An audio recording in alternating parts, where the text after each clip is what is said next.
let's talk about then what I've noticed here lately at the airport, and that's folks waiting in line, right, waiting to board or waiting to get into a lounge or waiting to get wherever.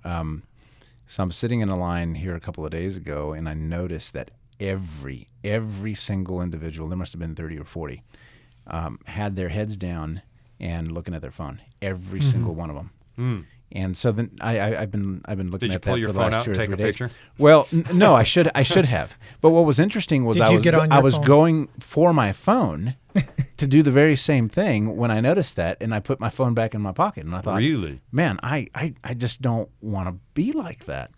And so I've been probably like that though. Standing in line, you're doing nothing for 5 minutes. You can check Twitter. Those of us who fly pretty regularly didn't notice that. I remember hearing Debbie talk about this. My wife, she actually had not traveled on an airplane for a while, and she crossed over from from no smartphone devices to smartphone devices, and she didn't fly for maybe 4 years or 3 years or whatever it was.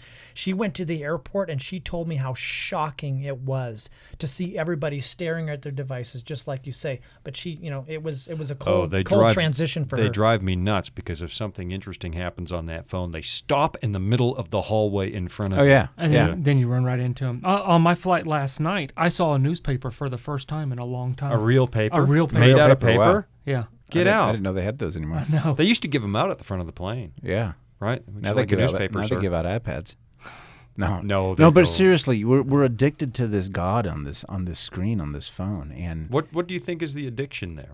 Because we were talking about there's got to be a payout. There's got to be, and there is a reward. I think they've done MRI studies, like functional MRI, and if you get a like on a post, your brain lights up the same way as if you got rewarded with sugar or caffeine or nicotine or whatever it is.